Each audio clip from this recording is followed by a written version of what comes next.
Hey there guys, welcome back, and this video is going to be the last video about pointers. So let's just quickly get over with it because I don't like pointers much, but they are good. They are very helpful for memory management. So what I'm going to teach you is that we can take pointers as a return type to functions. So what I have done here is I have declared a function which has its pointer return type, and the name of the function is A. It doesn't take any parameters. So, and below that I have declared a global array S, value 1 and 2, maximum size 2.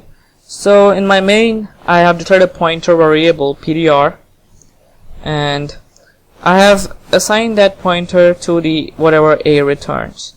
So what happens in A is another pointer variable, and I'm making that pointer point to the to the address of the first value of the array S, and then I'm returning that pointer. So this pointer becomes equal to this over here. So now this pointer points to the address of the first value of the array S, and then I have used the pointer arithmetic as we saw in the previous video to print the S array. So let me just quickly compile it and show it to you that this code works. Here we go. The address of S0 is this, which is in our PDR, and then the value of the value of S0 is this, which we get from star PDR. Then we do PDR plus plus, so now it points to the next block, which is will be the block of the second value of the S array, or S1. Well, so the address of S1 is this, and the value of S1 is this. So this is the returning the pointers from a function. And now I'm just gonna quickly redo the code I did. This code is for pointer arrays. Let me just quickly get over with this. Yeah, this is my code. Yeah, here we go. So as we can have arrays of integers, we can have arrays of float as well, as I have done. As we can have pointers of integer, we can have float pointers to point to float variables. And as we can have arrays for any type of variables, we can have arrays for pointers as well. So what I've done over here is I have declared a float array A for two values, 1.1 and 2.2. And then I have declared a pointer array with two pointers, and then they are the type of float, so they will point to the address of float variables.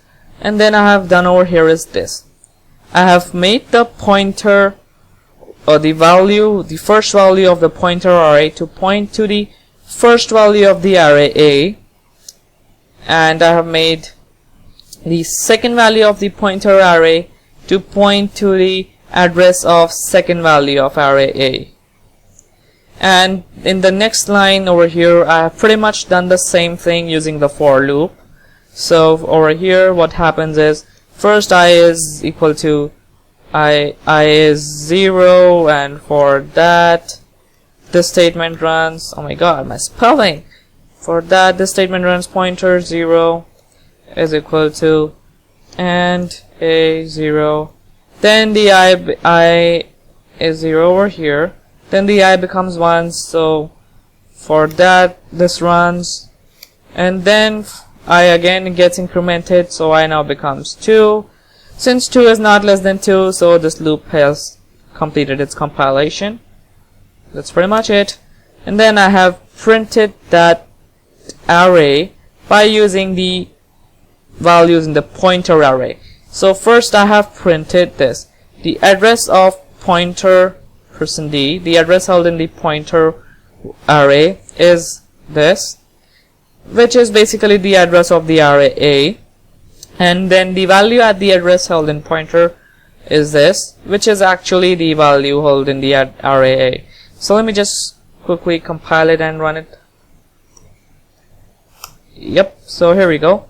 So the address held in the pointer 0, the first value of the pointer array, PTR array, whenever I say pointer I mean PTR array.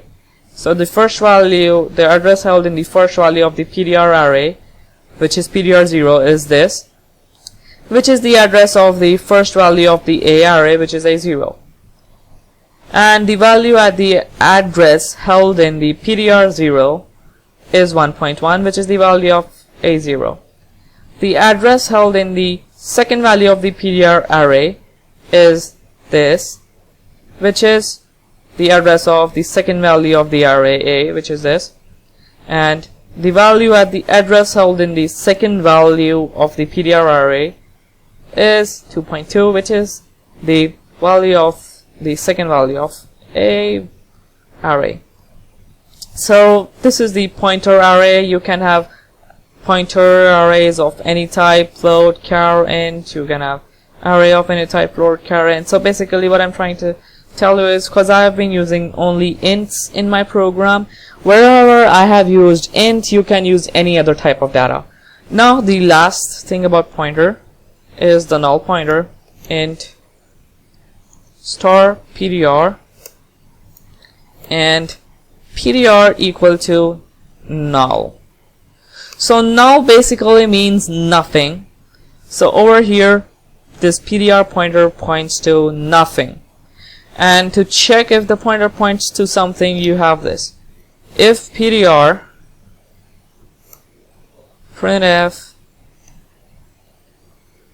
pointer points to something.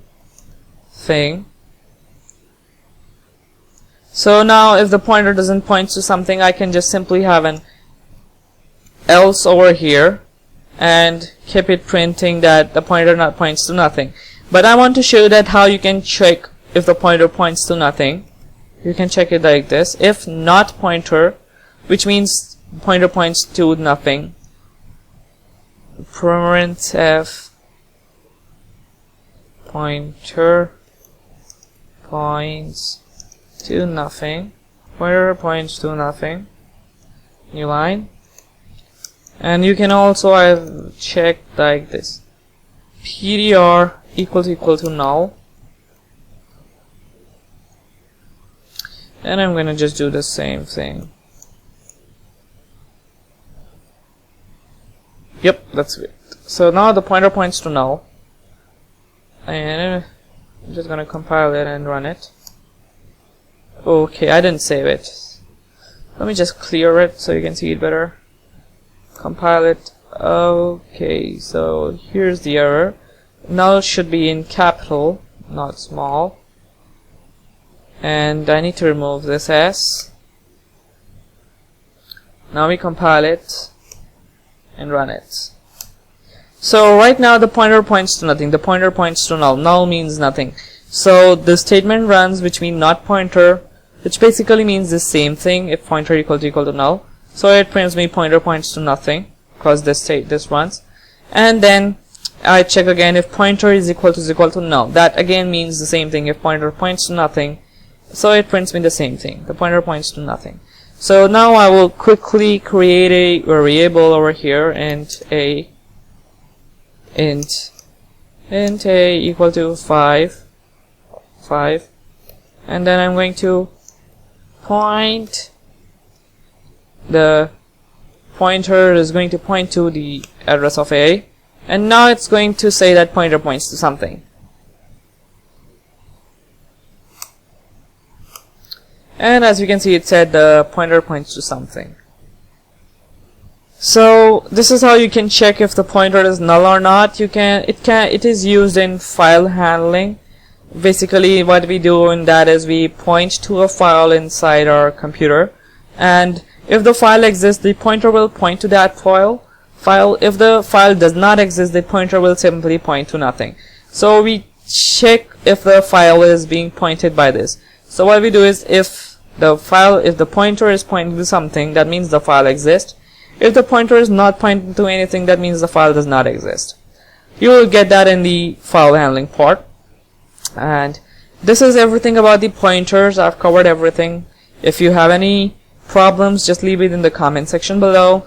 And that's all about pointers. We're not going to see anything new about pointers now for a while, I think. And that's all for this video. Thanks for watching, guys. Goodbye.